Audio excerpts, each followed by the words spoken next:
Thank you for joining us today for our webinar. My name is Amy Schock, and I'm the manager of the Neurology Career Center. And with me today, we have RosmanSearch, our presenters today, Samantha and Marissa. And then there is a chat function if you have a question during the presentation.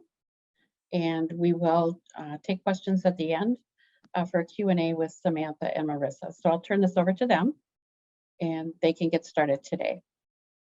Awesome. Thank you so much, Amy. And I'm so sorry you guys can't see us. Hopefully we'll be able to get that worked out as we move through the presentation. Like Amy said, Marissa and I are here. We are from RosmanSearch. Our team focuses solely on clinical neurosciences consulting and recruiting. I personally have been with RosmanSearch recruiting for neurologists since 2015. And hi, I'm Marissa Whalen. I'm the neurology team manager. I've been with RosmanSearch recruiting in neurology since about 2014. So very excited to speak with you all today. Yes, so to jump in, today we're here to help you guys get a jump start on your job search. Whether you've been in practice for years or you're finishing up training this year, next year, or in 3 years, we'll be sharing some easy to implement pointers and answering all of your questions about starting your neurology job search.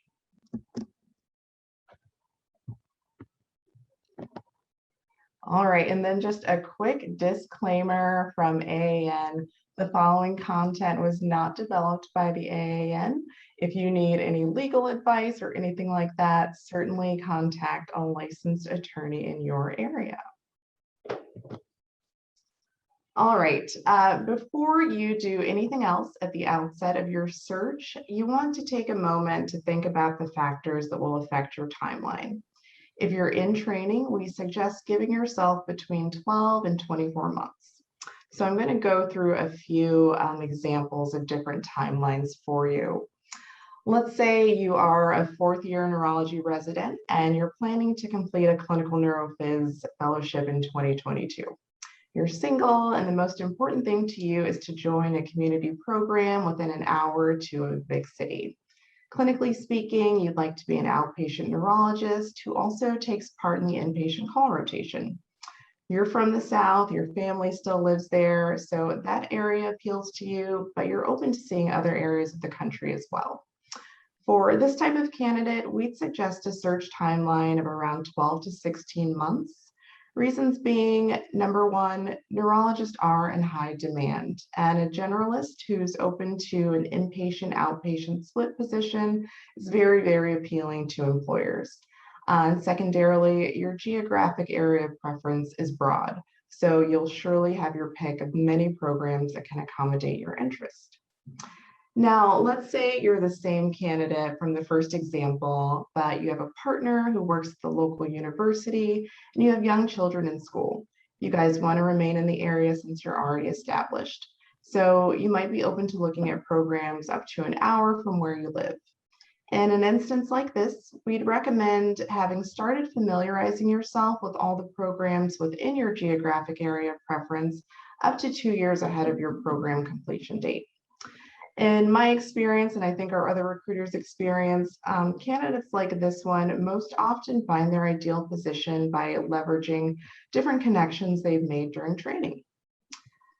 At the other end of the spectrum are those candidates that will require some form of visa support.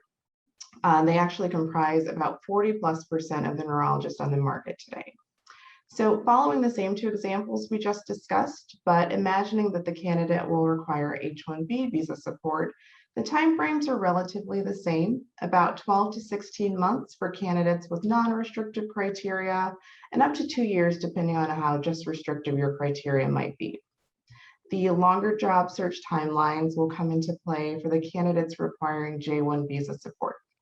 Because of government application deadlines for visas, most candidates who will complete training in 2022 will require J-1 visa support have already signed employment contracts by this time of the year.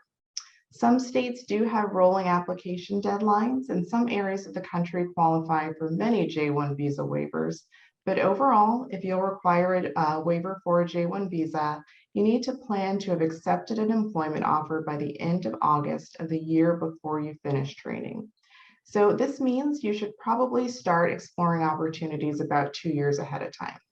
You might find that at the outset of your search, employers might not be quite ready to start interviewing you, but it's better to be a bit early in this case than late. So, starting your search. Once you have established your criteria and your timeline, it's time to start applying for positions. You might be tempted to screen out programs based on job ads or things you've heard about the program, or any other preconceived notions you might have, but resist that urge. Start broad. Apply to many programs that accommodate one or more of your criteria.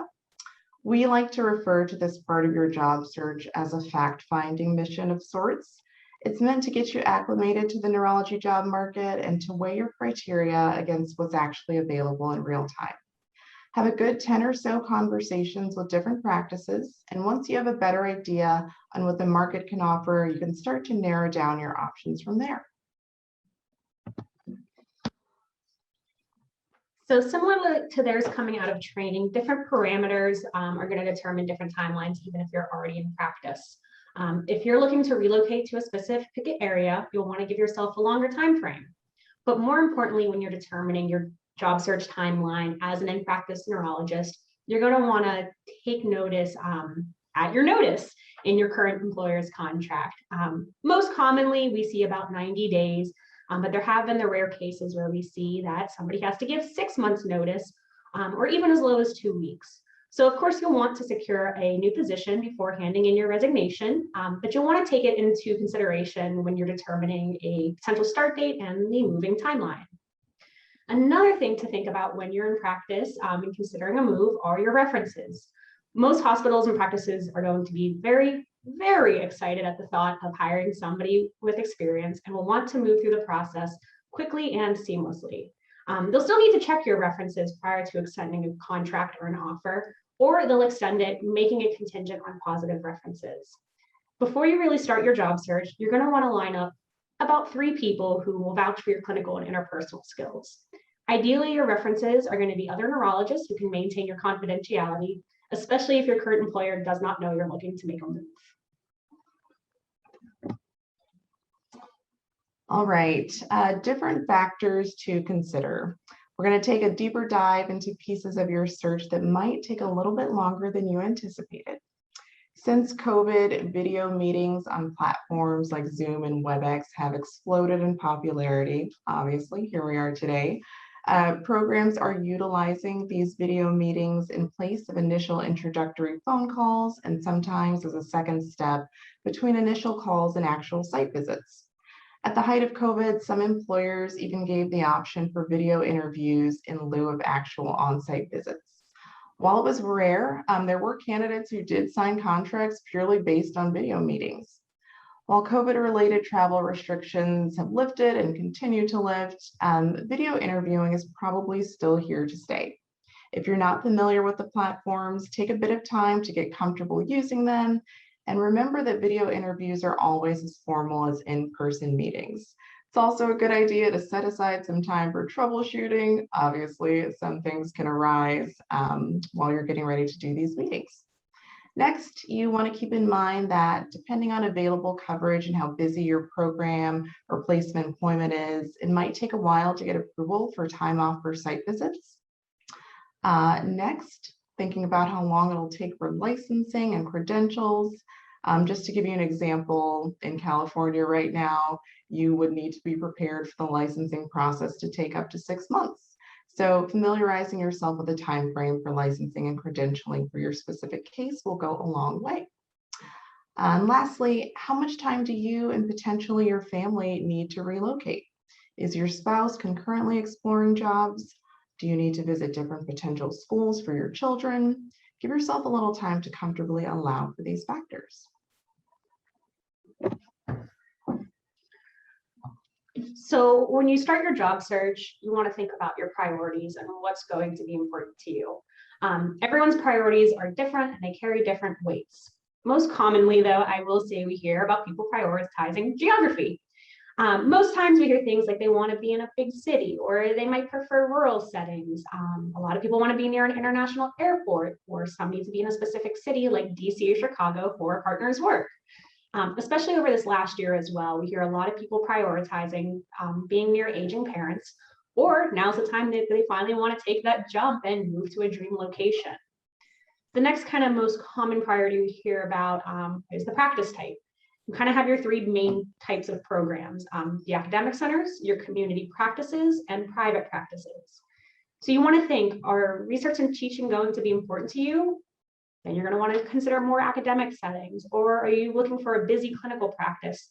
That might be a better fit for community practice or private practice. I'll also note that so many community hospital systems these days really toe that line of academics, where they'll give you the teaching and the clinical research opportunities to participate in, but you might not find that same pressure that you would find in an academic center. So kind of ticks off all the boxes.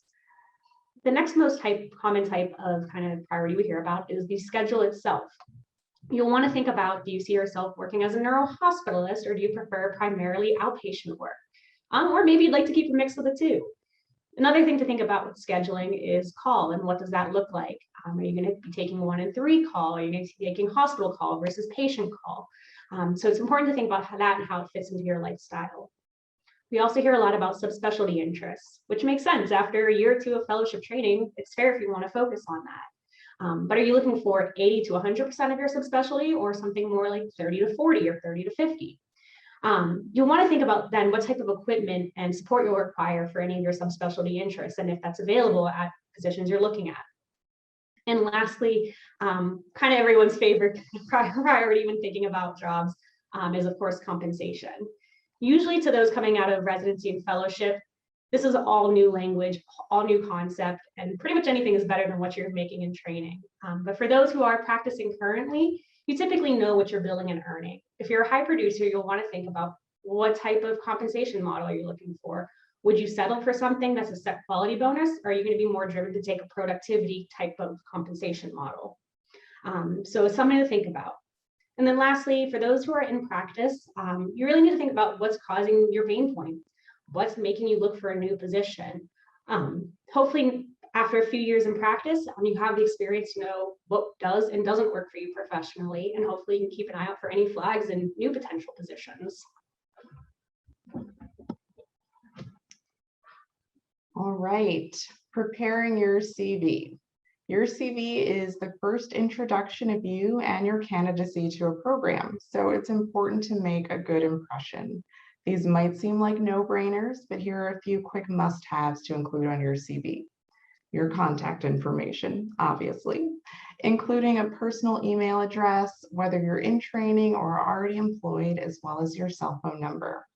Visa information, if applicable. Sometimes candidates who will require visa support leave their status off of their CV in hopes that a program will fall in love with them and find a way to accommodate their visa. While the energy behind this notion is admirable, it rarely works out that way.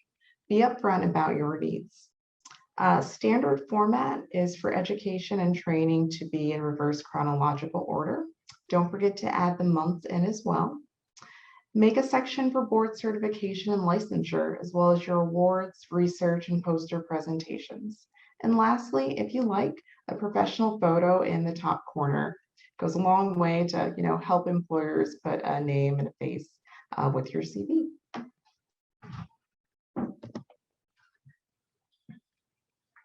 So you've kind of done all the prep work, the thinking about what type of positions you'd be interested in, where you want to be, you've gotten your CV all organized. It's time to start applying places. So where do you begin with that process? Neurology is such a small world, and then even smaller once you delve into the subspecialty fields. So I'll say, go ahead and network.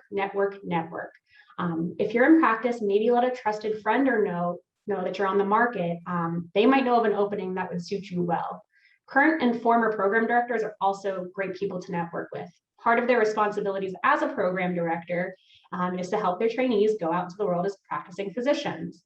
They'll typically know of colleagues who are recruiting and which programs are currently hiring. Next, I would say check out the reputable job boards.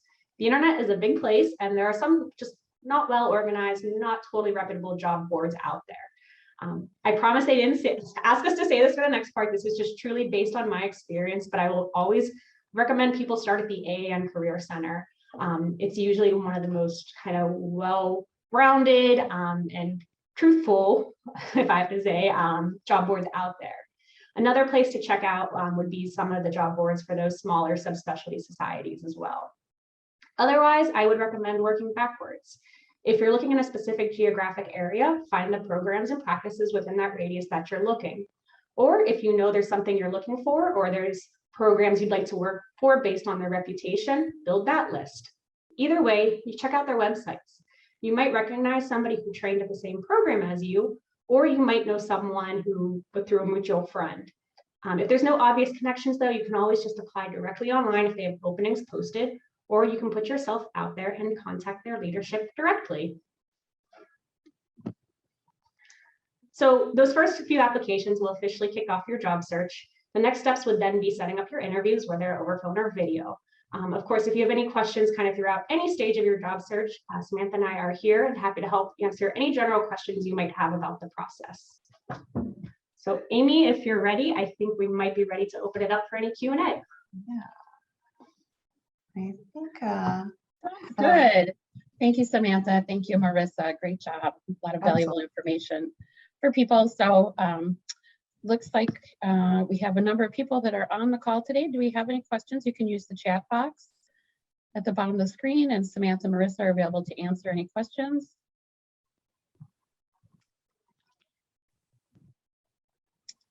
Do we have any questions from people? I'll give you a minute or two to type in something. Question from Estevana. Do we need a cover letter? so a cover letter is not a must-have, but I do think it sets your application apart. Whoever is, receiving your CV, it always helps to, share a little bit about your background, why their particular opportunity might be a good fit for you.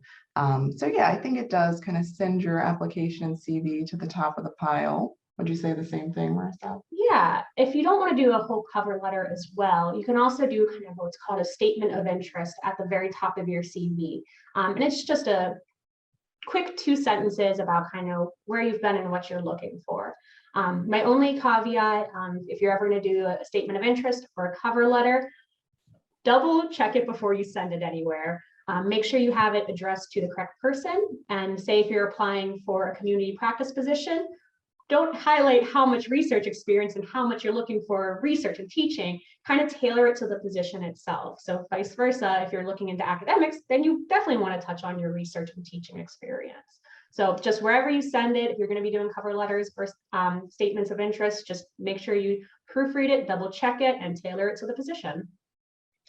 Great, that's some really great advice. What if they're applying online? Would you attach a cover letter as a separate document, or would you use just some language from that maybe in your online application before you attach your CV? Yeah, so if it gives you a space to kind of freehand and put something in there, definitely include basically a shortened cover letter if you can. If it gives you a space to upload it, go ahead. If there's no space to upload a cover letter, but you happen to know somebody at the program or have the contact information for the chair or chief, you could always send over a quick note, just letting them know that you applied online and also wanted to attach your cover letter as well. Okay. Corey has a 2-part question. Can you comment on remote opportunities or mixed remote and local? I think the remote in this case would probably be the neurology and reading information online, and then also what to look for in recruiters, any red flags there. Yeah. So remote opportunities, has this world turned upside down in the last 18 months or so? Yeah.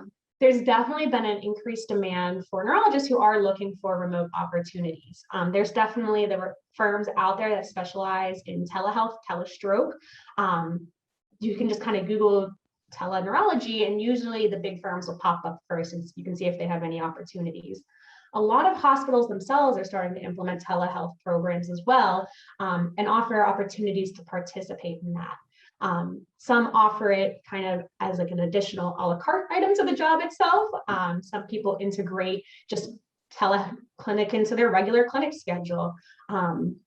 So it's always something you can kind of just ask about as you're interviewing and looking at positions, just because it has become such a big part of our world these days.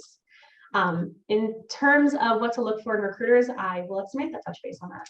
Yeah, so what we look for in recruiters, this is a great question.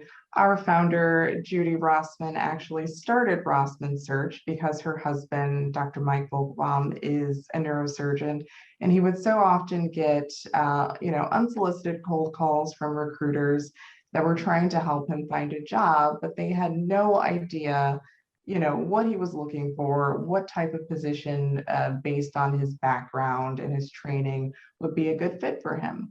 So the first thing I would say to look for in recruiters is knowledge. You really want somebody who understands the ins and outs of your training and background, the fellowship programs that you've gone through, really somebody who has that connection. So when you have those first, intro calls with a recruiter, ask as many questions as you can. We like to approach that first conversation with a candidate, not us, sharing about our positions or our firm, but answering their questions to make our candidates feel comfortable, make them understand that, we know where they're coming from, and we also have that connection to the market as well. Was there anything else to add on that?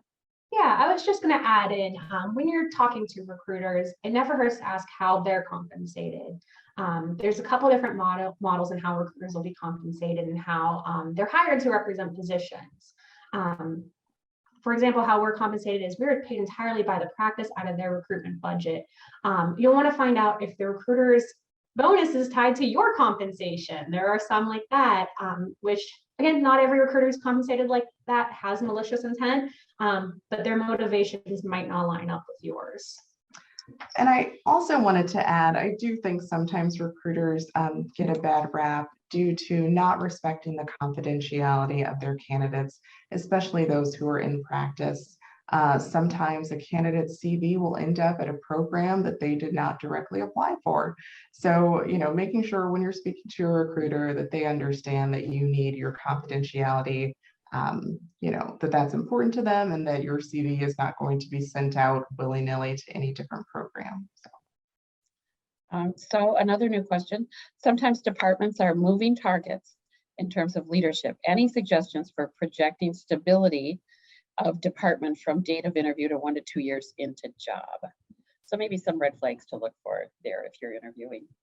Exactly. And the best way to kind of get an idea of stability is to talk to as many people within the program as possible. And hopefully they'll be setting you up to speak with everybody, whether it's over the phone, over video, or in person. If they're trying to shield you from meeting certain people, that might be a little bit of a pink flag. So really just talking to people within the program is the best way to get an idea. And of course, situations always change. Things come up unexpectedly. So if only we had the crystal ball. Yep. And then we have a question from Mima. Will this recording be shared afterwards? Yes, we are recording this, and it will be available on the Career Center site as a resource. I'm hoping to have this live as soon as next week. But it might be a little bit beyond that date because there's some technical things that need to happen, and I'm not sure on that timeline exactly, but we don't have any more questions. We would be able to end for the day.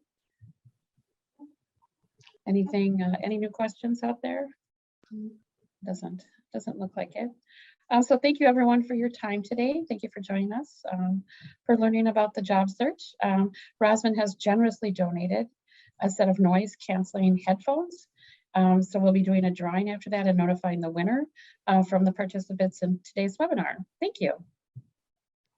Thank you so much, Thank you, Amy. Thank you, Samantha. Thank you, Marissa.